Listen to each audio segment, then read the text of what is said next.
اهل بیت او پیژني، د اهل بیت مقام او پیژني، د اهل بیت د مقام نه خبر شي. نبی کریم علیه السلام فرمایي اهل بیت او قرآن د یو بل لازم دي. اهل بیت او قرآن یو شانته مقام لري. اهل بیت او قرآن مضبوط ونیسئ. اهل بیت پیژني، د اهل بیت مقام پیژني، د الله خاطر کوي، په چا باندې فتوی مه لګوئ. اهل بیت اطاعت د الله او د رسول اطاعت دی. د اهل بیت جدا کېدل د الله او د رسول نه جدا کېدل دي. او اهل رسول الله صلی الله علیه و آله وسلم چې کله اخیری خطبه حجت الوداع باندې بیان کړي 1,40,000 صحابه کرامو ته فرمایي ای زما صحابه کرامو زه تاسو نه روان یم، د الله پاک پیغمبر وم، تاسو له پیغام د پاره راغلی وم، پیغام مې درکو او زه د مرګ فرشته راشي زه به الله پاک سره ملاقات کوم، خو زه په تاسو کې دوه څیزونه انی تارکم فیکم الثقلین، زه په تاسو کې دوه مضبوط څیزونه، دوه ګران قدر څیزونه، دوه درانه څیزونه پرېږدم. تاسو کې زه اهل بیت پرېږدم، یو قرآن پرېږدم، او دا قرآن او اهل بیت احدهما اعظم من الاخر، دا قرآن او اهل بیت د یو بل نه عظیم دي. او لا تقدموهما فتهلكوا، ای زما دوستانو تاسو دی قرآن نه او اهل بیت دی دواړو نه لا تقدموهما، تاسو دینه مخکېواله وړاندېواله تې مه کوئ. فتهلكوا، که تاسو د قرآن نه او زما د اهل بیتونه وړاندېواله کوئ تاسو به ګمراه شئ. رسول فرمایي ای زما صحابه کرامو زه دنیا نه روان یم، زه په تاسو کې دوه څیزونه ګران قدر درانه څیزونه پرېږدم، یو قرآن دی د الله پاک کلام دی او یو زما اهل بیت دي. دا قرآن د الله پاک کلام او زما اهل بیت دا دواړه د یو بل نه عظیم دي. احدهما اعظم من الاخر، بل حدیث کې فرمایي احدهما افضل من الاخر، دا قرآن او اهل بیت د یو بل نه افضل دي، یعنی قرآن د اهل بیتو نه افضل دی، اهل بیت د قرآن نه افضل دي. او بیا فرمایي ای زما صحابه کرامو زمانه بعد تاسو لا تقدموهما فتهلكوا، تاسو زما اهل بیتو نه او قرآن نه وړاندېواله مکوئ، مخکېواله مکوئ، تاسو ته مخکې کېږئ ما فتهلكوا، که تاسو مخکېواله کوئ هلاک بشئ. او زما اهل بیتو ته او قرآن ته ښودنه مکوئ فتهلكوا، تاسو به بیا فرمایي چې زما قرآن او اهل بیت دواړه یو شانتی دي ته ښودنه مه کوئ.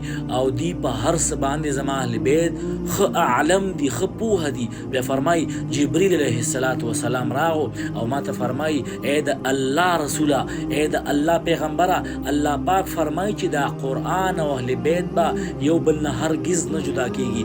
کوم ځای کې چې قرآن وي هلته به اهل بیت وي، کوم ځای کې چې اهل بیت وي هلته به قرآن وي، قرآن به اهل بیتو سره او اهل بیت به قرآن سره. او بیا نبی اسلام فرمایي د قیامت په ورځ به حوض کوثر سره هم اهل بیت او قرآن دواړه یو ځای راځي. او ای زما صحابه کرامو زه به تاسو نه دې باره کې سوال کوم چې تاسو زما په دې خبره باندې څنګه عمل کړی، زما خبره باندې تاسو څنګه جانشین جوړ شوي وئ، تاسو زما دا خبره منلې وه که نه منلې. چا چې اهل بیتو سره ښه سلوک ونکو نبی اسلام فرمایي د دې مخونه به د قیامت په ورځ باندې تور وي. بیا نبی کریم علیه السلام فرمایي زما اهل بیت، ای زما صحابه کرامو، ای زما دوستانو، زما اهل بیت د نوح علیه السلام د کشتۍ مانند دي.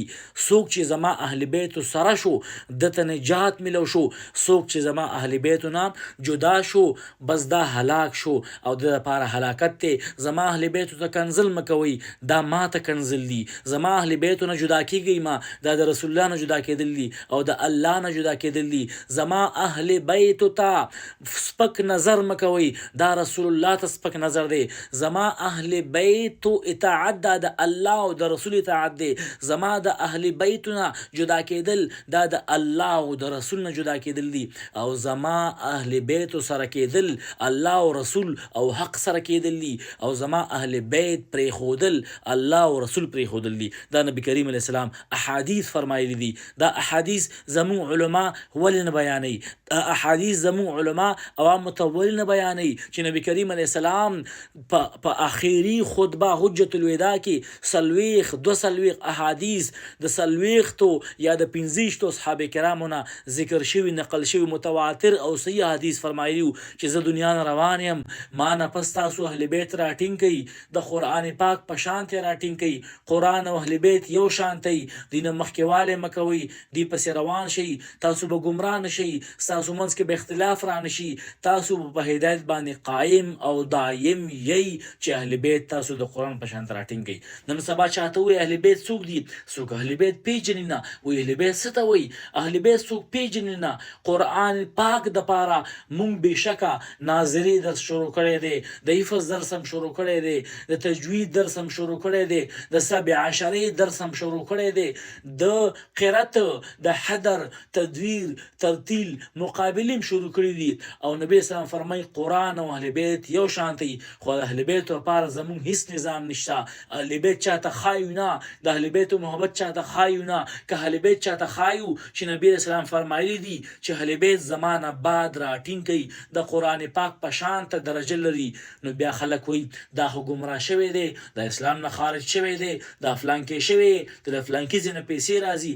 نبی کریم علیه السلام اخیری خطبه کې 40 احادیث نه زیات متواتر او صحیح احادیث فرمایلی دي چې ما نه پس اهل بیت راټینګئ، زه د الله رسول یم او النبی اولا بالمؤمنین من انفسهم، زه نبی یم ستاسو په نفسونو باندې اول حق لرم که نه لرم. اصحاب کرام ورته فرمایي یا رسول الله، بلا یا رسول الله، ولې نه یا رسول الله، ته زمونږ باندې زیات حقدار یې. نبی اسلام فرمایي زه چې په تاسو باندې زیات حقدار یم، زه چې د چا مولا یم، زمانه پس به د هغې مولا علي وي، علي مولا وګڼئ او اهل بیت راټینګ کړئ، اهل بیتو پسې روان شئ، د دې تابعداري وکړئ او دې نه مخکې مه کوئ. دې کې ستاسو ته هدایت دی، تاسو به ګمراه نشئ، ستاسو منځ کې به اختلاف را نشي او تاسو به په هدایت باندې قایم او دایم یئ. نن سبا اهل بیت خلک نه یادوي، د کربلا ذکر څوک نه کوي، اهل بیتو صفت څوک نه کوي. که اهل بیتو صفت کې وایي داسې مه کوه شیعه نشي، او ډېر اهل بیت مه کوه، ډېر علي مه کوه، هسې نه شیعه نشي، هسې نه اسلام نه خارج نشي. او دا اهل بیت ډېر اهل بیت یادول دا ګورې ښه کار نه وي، دا د شیعهګانو کار دی. اهل بیت مه یادوئ، دا د شیعهګانو کار دی. اهل بیتو ذکر مه کوئ، دا د شیعهګانو کار دی. علي مه کوئ، دا د شیعهګانو کار دی. اهل بیت په حق دا مو وایي، دا د شیعهګانو کار دی. اهل بیت حق سره دي. نبی اسلام فرمایلی دي که تا وویل ته شیعه شوې. نبی کریم علیه السلام فرمایي اهل بیت څوک شو دلته به نجات ملاویږي، دا په حق شو. که دا حدیث تا وویلو وایي ته شیعه شوې. که ته وایې چې اهل بیت په حق وو او اهل بیت دروغ نه وي، هر ځای کې صادق دي، نبی اسلام فرمایي دا صادق دي، دا به قرآن سره د قرآن په شانته مقام لري، دا دروغ نه وي، وایي دا شیعه شو، دا ګمراه شو.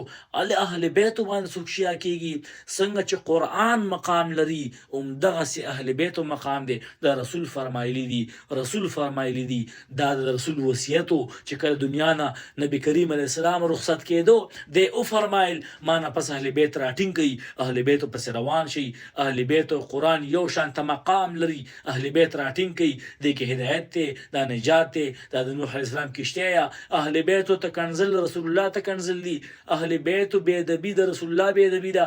رسول فرمایي اهل بیت زمانه زه دین یم او اهل بیت پسې سپک ویل رسول الله پسې سپک ویل دي. اهل بیتو اطاعت د رسول الله او د الله اطاعت دی.